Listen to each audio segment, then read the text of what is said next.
Hello, everyone. My name is Keith Lay, and as mentioned, I'm with a company called BGC Engineering. We're in Vancouver, Canada. Part of the proud Canadian contingent here at the AWE show. In fact, I think Canada is hosting the happy hour this evening, so we look forward to all of you there for a Canadian party, which of course is very similar to a German party, just the beer is better. Ooh, did he say that? No. So I want to talk about working with engineering data. Engineers basically work with 3D data every day. They work with GIS, they work with CAD, they work with photogrammetry, LiDAR, they work with point cloud data, but for the most part, they're viewing that 3D data through a 2D screen, basically the monitor that is on their desk. This is difficult enough for engineers, so I'm surrounded by engineers every day. I'm actually not an engineer myself, by the way. And I constantly hear them talking about how they're trying to get on the same page with the design of the project that they're working on. And it becomes even more difficult when you're trying to present the work that you're working on to other stakeholders, government, First Nations, and the public. And the problem with that is if you go into a room like this with a PowerPoint presentation like this, everyone's either very bored or they are not even remotely understanding what it is that you're trying to present. So to solve that problem, BGC Engineering decided to start using 3D holograms. And for various reasons, we chose Microsoft's HoloLens as the tool that we were using to present those. And this worked out fairly well for us, not the least of which is the mixed reality aspect of that allows for the collaboration to happen. So you can still, not only can you see the 3D data floating in space in front of you, but you can see the other people in the room that you're talking with as well. The avatars that we use are the actual flesh and bones human bodies. And we did what a lot of people do in this context. We hired some Unity developers, and we gave those Unity developers all of our data, and we said, please build us some presentations. And they'd go away for 6 weeks or several months, and they'd build something, they'd come back, and it was beautiful, right? It was like really gorgeous and engaging. But the problem was that the data was like way out of date now. And so we said, well, the data's changed. Like, all right, well, give us another 6 weeks, and we'll fix that. Well, of course, the data went out of date while they were doing that. So we had to look at where we were we ready for VR and AR? And so we've kind of gone through, as an engineering firm, we've gone through a lot of different stages of technology. There was a time, not that long ago, where file sharing was a big deal. Like the fact that we could actually put a file on a server and someone else could download that file and look at it, and we could talk on the phone and look at the same file was amazing to us. Then we started doing online conferences. We started using Skype and Teams and that sort of thing. 3D rendering, of course, is something that we're doing, but we're only viewing it on a 2D screen. And then we started doing video fly-throughs. So video fly-throughs was one way to try and give life to our 3D data. So you basically have a virtual camera that would fly through the 3D data, but you're still watching it on a 2D screen. And it's a set path. You don't have the ability to change the view or change the direction of it. So we're ready for VR and AR. Like we really are ready to move into that step. We've gone through all of these other things and we're really ready for that step. But the question was, where is VR and AR in the technology timeline? And so all technologies kind of follow this path. And I've been through a number of them. I was involved in the early days of multimedia and CD-ROMs, if anyone remembers working with CD-ROMs. Those of you nodding your head are quite a bit older than those who are not nodding your head right now. Early days of the web. And so there's always early adopters to any technology. They're the first ones on board because they want to try out the new thing.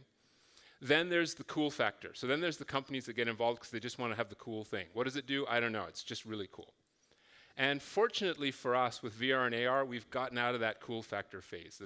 That's gone away, and now we're in the business case phase. And the business case phase is if you're going to go to a company, your own company or a client company, and say, we want to use this technology, you've got to come with something more than just saying it's cool. You've got to actually have a business case as to why this will be an improvement. So I'm going to come back to business case, some of the business cases that we've had and some of the ROI that we've had with AR and VR a little bit later in my presentation. But I just wanted to kind of point out, this is where I feel that AR and VR are at. Not quite established or legacy technologies yet, but you still need to prove its worth in order to use it. So what were the criteria that we wanted to use in terms of choosing to build software in VR and AR? So one of the things was getting all our data in one place.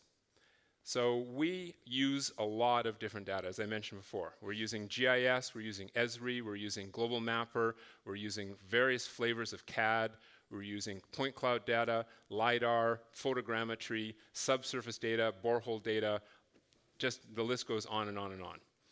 And all of this data was kind of federated in these different silos. And you could bring any of them up on a screen and you could look at them, but it was very hard to see them in context. So what was very important for us to do was to have a system that could bring all of this disparate data together and show it in context with each other. This is a very important goal that we wanted to achieve. The other thing was collaboration. So as I was mentioning, I sit in an office and I'm surrounded by really smart people that have many, many degrees on their business cards and hanging on their walls. And the constant conversation that I hear around me is, okay, have you got can you see my screen? Oh, no? Hold on. Something's wrong with Skype. Can you see my screen now? Okay. So we're looking at this part of the model. Can you see the red line? No, not that red line, the other red line. And they'll have this 30-minute conversation about making sure that they're looking at the same file. And then the next day, they'll have the same 30-minute conversation because, in fact, they weren't looking at the same part of the file. So it's great that we have the ability to file share and to use technology like Skype and that sort of thing, but the collaboration was really falling short in that environment. We wanted to be able to collaborate effectively. We wanted to be able to have people looking at the same 3D space, whether they were in the same room or across the other sides of the planet. And so it was very important that that collaboration, when you literally point at something, you're pointing at the real thing, and you could even look at it in a one-to-one scale if necessary. The other thing is stakeholder buy-in. So if any of you are involved in large-scale projects, large-scale infrastructure projects, or large-scale engineering projects, you'll know that the landscape has changed. It used to be, as an engineer, you would just say, trust us, we're an engineer. And the public would say, okay, I guess, fine. That does not exist anymore. You must have stakeholder participation in these large-scale infrastructure projects. In fact, in my country of Canada, we're seeing some very dramatic results of poorly planned stakeholder participation and collaboration. We're seeing projects being delayed to the tunes of billions of lost dollars because the stakeholder participation and collaboration was not properly dealt with. And again, part of that is if you go into a room like this and you say, here's all the numbers, here's all the data, we're just going to show you, or here's some contour charts and maps we're going to roll out on the table here, people are not going to be able to understand what it is that you're showing them. And the problem within that is then the people who now have a say in the future of the project that you're working on are going to start to make decisions based on emotion as opposed to facts. And when people start making decisions based on emotion as opposed to facts, that's when things go off the rails. So one of the things that was very important with us for our stakeholder collaboration was the ability to share that three-dimensional holographic data in a way that people could understand incredibly complex topics.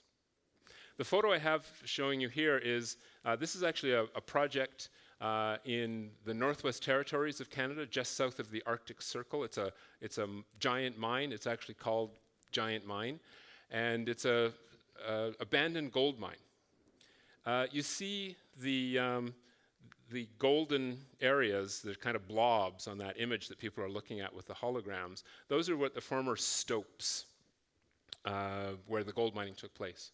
If you're familiar with gold mining, you know that there's actually a fairly common side, sort of offcast of the gold mining process is something called arsenic trioxide. And it's a kind of nasty kind of a nasty chemical. A thimbleful of arsenic trioxide will kill you, whether you ingest it, breathe it, or drink it in. Those stopes that you're seeing there contain approximately 277,000 metric tons of arsenic trioxide, enough to kill every mammal on the planet 6 times over. This is within the boundary of a city.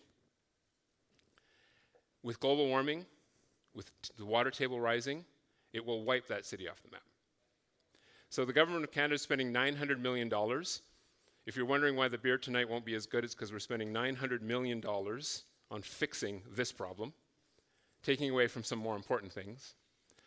But it was important to engage with the people of the town, the tribal elders of the Aboriginal communities, the government people, the mayors, the premiers, and that sort of thing, and do it in a way that explained not only the problem, but the solution to that problem in a way that they would understand. To take the fear out of the problem and show them that there was a solution, it was a good solution, and that they could believe in that solution. And what was really interesting with the Aboriginal leaders was that they came to us and said, this is the first time that we really understand what's going on here. We have an oral tradition of storytelling within our communities, they said, that we don't really deal with things in the way that you would normally deal with things in the world outside of ours. And the fact that we brought this information to them, this heavily complex data to them in 3D holographic visualization, was very much akin to the way that they would share stories within their community. And so they were able to understand, they were able to come on board, and we were able to move forward with the project. So, what was the other thing we needed to want? What was the other criteria? The other criteria was drag and drop. We literally want to have a piece of software that anyone can take their GIS data, their CAD data, their point cloud imagery, and their subsurface data, and just drag and drop it into an application without having to know any additional programming and without having to know any additional technology. And so what we've basically got is the proviso that it needs to take minutes, not hours or days or weeks. So if you remember my earlier story of it taking 6 weeks to do a model and the data went old, well, now the engineers can take the data they're working on today, upload it, and have their holographic models today.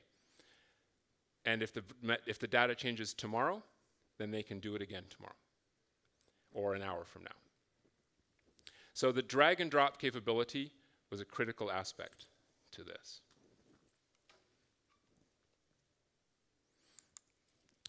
We also needed it to be worldwide. So BGC Engineering has 500 engineers that are in offices across Canada, the US, and in South America. We don't get to meet in the same room all that often.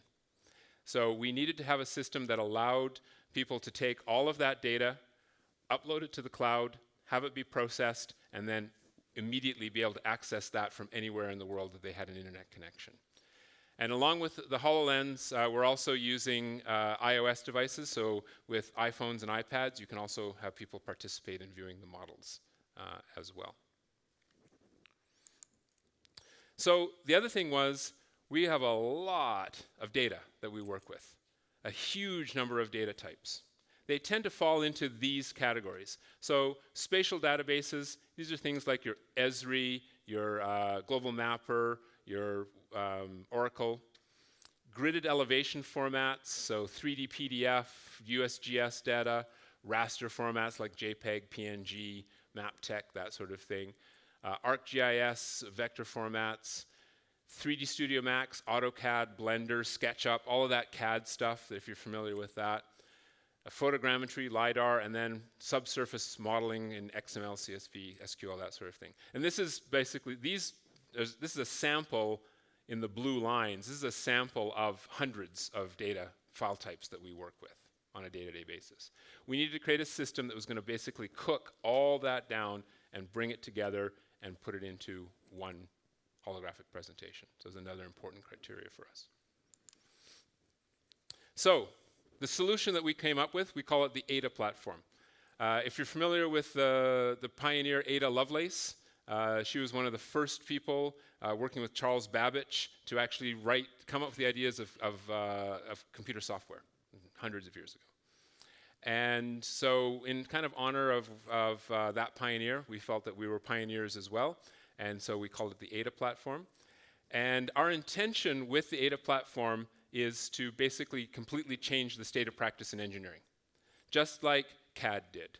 Like if you can imagine in the 1980s, a bunch of people working on drafting boards with rulers and pens and vellum, and someone came along and said, hey guys, we're going to do this on a computer now.